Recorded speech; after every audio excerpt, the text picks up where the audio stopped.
Alright, got a little shop tour for you here today. This is 7-string, obviously, if you count the tuning keys and the strings there. This is a guitar design that I've been producing a couple of them a year. This is kind of nice because the bobbins are all made from scratch, the same maple that the top is. The mounting ring is as well, and the bridge, I was not able to find a wraparound bridge for a 7-string at all, so I carved one out of a chunk of brass that I got from the steel store.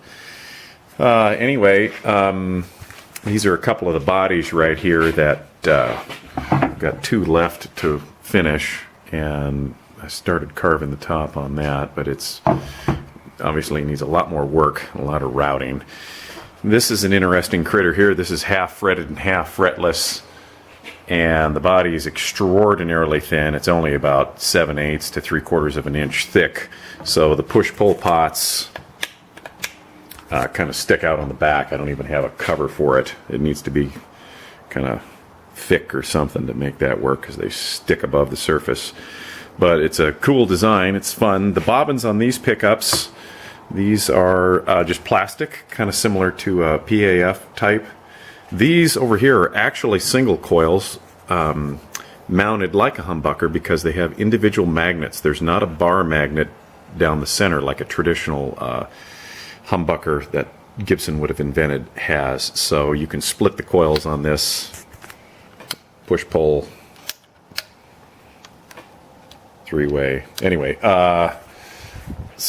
got a purple one here. This is just a standard 6-string guitar. You know, it's fun. Little abalone inlay here and there. Anyway, these are a couple of the necks. These are cut out of Honduran mahogany. I cut them out of a big 4-inch thick by 15-inch wide slab that I bought that was originally 10 feet long, and you know, I've got about 6 foot left of it here, so there's plenty of guitars left in that thing. I cut it on this old this is a 1929 Oliver bandsaw that I got for $1,000 and added an electric motor to it. It did not have an electric motor at all, so I put that on there and made it work and repainted it blue. It was a gray. It looked awful. And for a lot of the small trim stuff, like for making pickups and things, I just use the little 14-inch. I've got a 14-inch jet bandsaw here. A little thickness sander, and most of the jointing that I do is just with a 6-inch Rockwell jointer here. But I do have this really cool early 40s 16-inch Moac jointer. It's got a 3-phase motor on it. I built a little converter box and set it on the floor here so you can just run it off a single-phase power. But it is a beast. It's a wonderful, wonderful jointer. 16-inch wide. Incredible. I'm really glad that I found it and use it. What else? Just a simple little drill press. Homemade buffing wheel here. This is buffing wheel number 2. I've got another one over here that doesn't work quite nearly as well, but it's mostly handwork. It's an awful lot of work to build these, and on my old buffing wheel here you can see my extremely crude DeWalt pickup winder here. It's just a DeWalt drill. I've got a little counter, and this is the first coil wound for this blue guitar right here. This is brand new. I'll be just putting this together here this next week. It should be up and running. But I built the bobbins, built them up from scratch with just thickness sanding, cut-offs, leftover. I save all the leftover material from the fingerboards and my tops. The maple is just pieces left over that I cut from the top.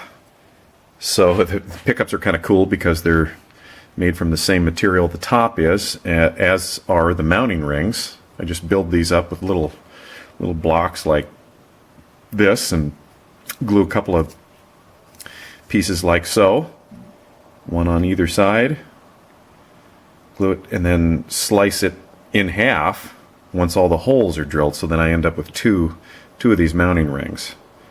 Just cut it in half, you got 2.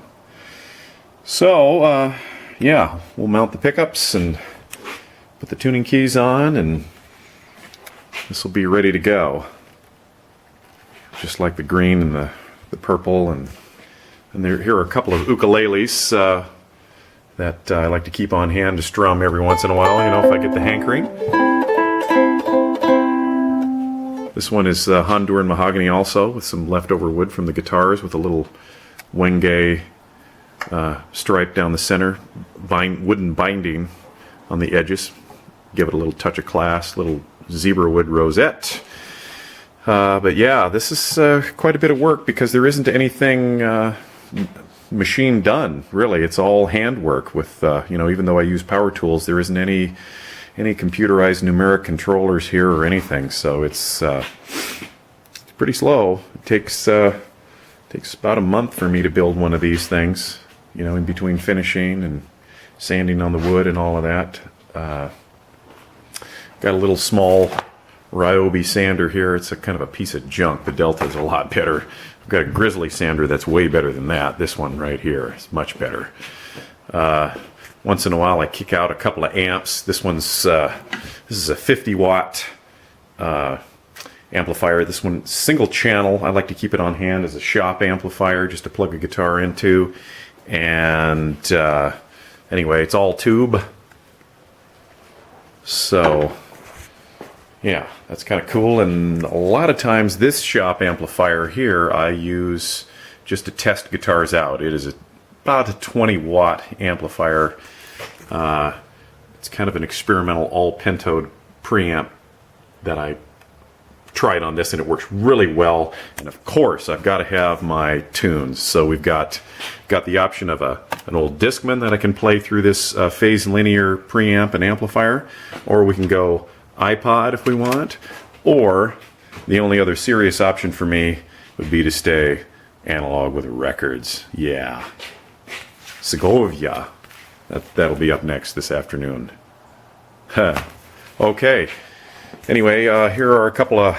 This is a cigar box guitar, 5-string, so it's a snap to wind pickups for something oddball like that with just 5 pull pieces.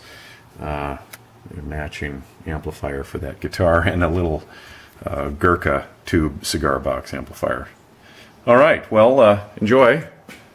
Until next time.